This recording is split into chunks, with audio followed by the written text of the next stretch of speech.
So we all know that we can sell music as NFTs right now. This is the dream of the music industry. They've been trying to get back to this point of individual ownership ever since Napster lost control 30 years ago, okay?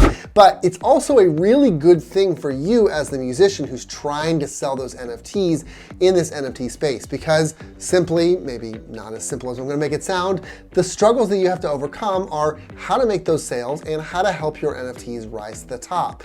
So today, we're gonna talk about how music NFTs are different from other NFT art, the types of music NFTs that are out there today, a sales funnel to maximize your outcomes, and finally, where to sell your music NFTs. My name is Trent Kennelly. I'm a metaverse marketing strategist, and this is the best place for you to learn about NFTs, the metaverse, and how to market it all. So if that sounds good to you and you're excited, make sure that you like this video, subscribe to my channel if you're into it, comment to let me know what kind of music you're selling and what your plan is to get the word out and get more people coming to buy your music NFTs. I would love to know, and let's get started.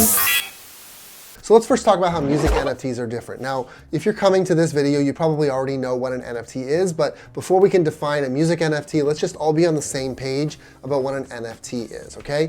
NFTs are the things in a metaverse. So it's a way to uniquely own digital stuff like art, music land, etc. In an economy, you need money and you need stuff to buy with that money, right? So Ethereum and Bitcoin and those other cryptocurrencies, that's the money. NFTs are the stuff that you can buy with that money. Okay, great. So what's the big deal about music NFTs? Well, it's kind of like going back to individually owning a CD or a cassette before all the music battles of the internet age. And really, it's a way for artists to get back to earning money on a per purchase basis for their songs, rather than simply on a per play basis from Spotify or Apple Music that pays a lot less. Otherwise, it's mostly the same as any other NFT sale out there. The value is based on things like who the artist is, who's buying it, etc. You can check out this video for more details on that.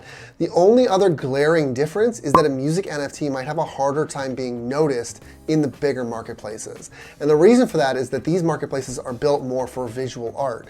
Yes, you can sell music through them, but it isn't really the main focus. There's a category on OpenSea, for instance, but it's not like the main category, and it's not the thing that people go to most often, okay? So your image, for instance, is likely gonna be like cover art for an album, and it's always gonna be the same. And so if people are looking at music NFTs and they're looking at you as an artist, they're gonna see a bunch of the same image, right? Okay?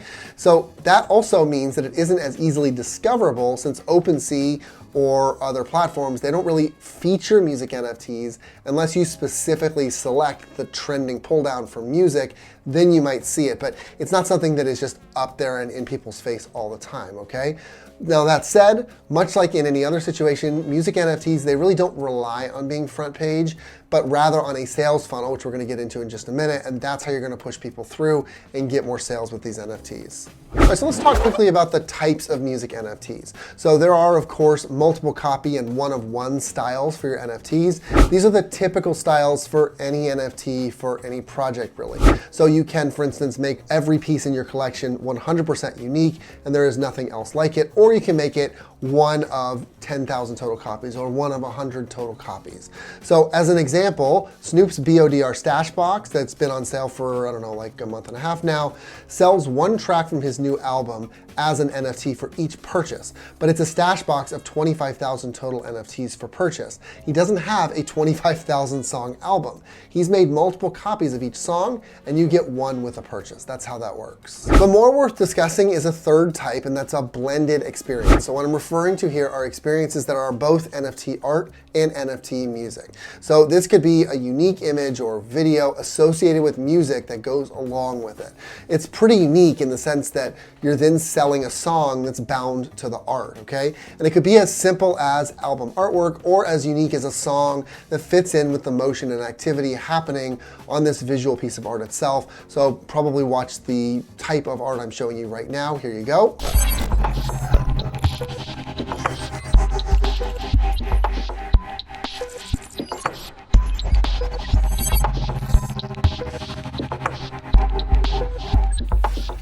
And you can see that that's really interesting because it has this flow where the song goes together with what's happening on the screen. That's the Meta Elements Genesis collection, which you should absolutely check out.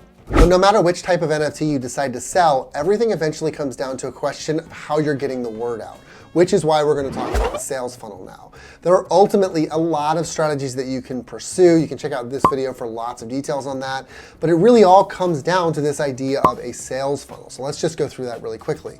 A sales funnel is a method that you define for getting your prospects to the point of purchase as efficiently as possible. And your goal is to get them to a point of action as quickly as possible. That's what you really want.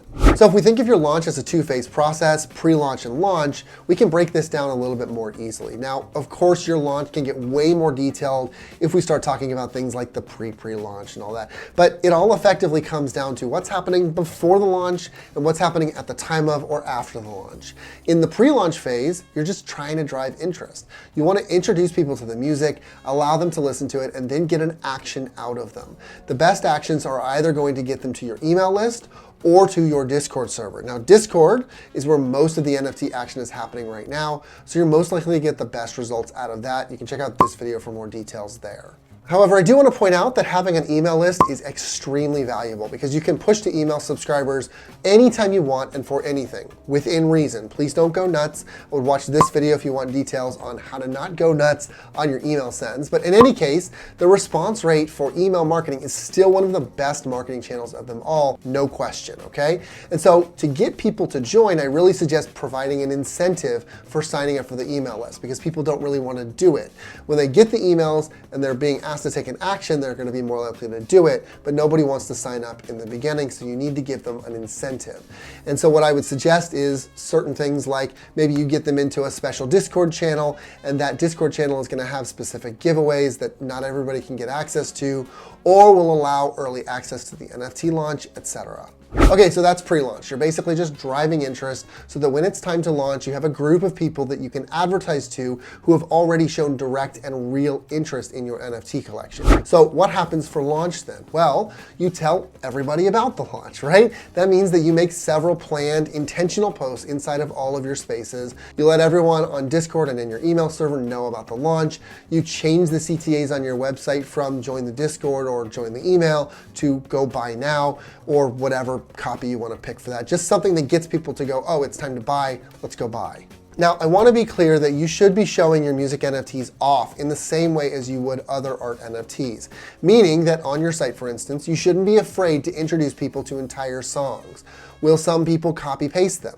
Of course, but you're not selling to those people anyway. The people who are invested in this space will see the value of your song and buy it regardless of that copyability. Just nobody who's coming here and actually is serious about buying it is gonna go, oh, well, I can just copy the JPEG and walk away, right? It's the same argument, okay? So just in the same way that CryptoPunks have been copy pasted a million times, you might expect that with your music as well. It is what it is. It's part of the territory right now. All right, so just a final point before we go, we should talk about where to sell your NFTs because it can be a little bit different for music. Now, there are a lot of different marketplaces that you can use to sell NFTs of all types, including music NFTs. You can check out this video for a deep comparison of OpenSea and Rarible, for instance. But I would say that in this situation, it ultimately comes down to one of the biggest, that being OpenSea, and a newcomer called Catalog.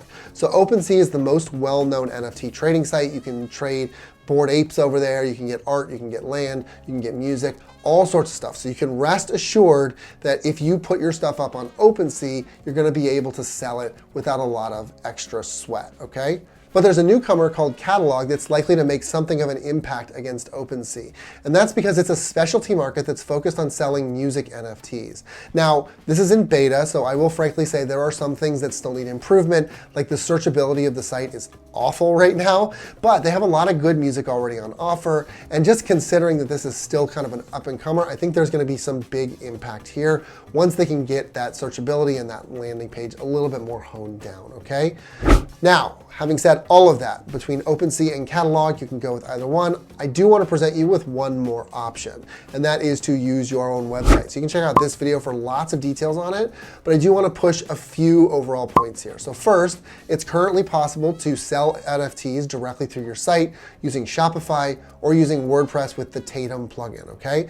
There are a lot of advantages to this, and some of them I'm going to give you here are being able to build your own continual brand, to bring people further into your own ecosystem, to increase your brand awareness overall. Anything that you can do to build your own brand, your own appearance, the interest that people have in you, yourself, and your company is just gonna be to your benefit. Most of these options, OpenSea, Catalog, Tatum, Shopify, they allow you to lazy mint your NFTs, meaning that they will mint at the time of sale, which is a huge advantage because you don't have to mint a bunch of NFTs, 10,000, 25,000, whatever, up front, which is gonna cost hundreds or thousands of dollars before you've even sold anything. And you don't even know if it's gonna sell, right? So you wanna make sure that you have the money to make the sales, that you're not losing a lot of money in the front end, so lazy minting is in your interest.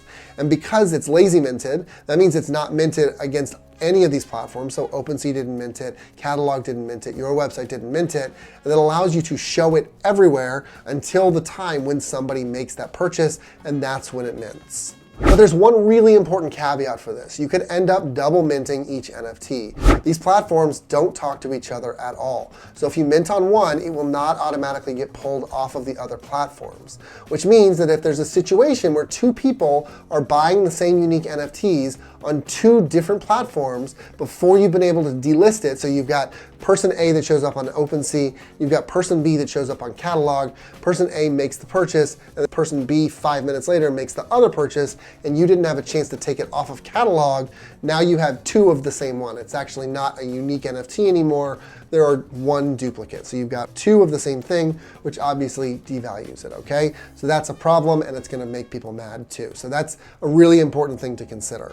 So there you go, that's your guide for selling music NFTs. You probably noticed that it isn't really that different from selling other types of NFT art, but let me know what kind of music you're selling and what your plan is. I would love to be able to help out. I'm sure that we can get into the nitty-gritty and kind of figure that out. There's also a free 30-minute consultation on my site you can always check out whenever you want. Otherwise, make sure that you like this video, subscribe to my channel if you're into it, and I will catch you in the next one.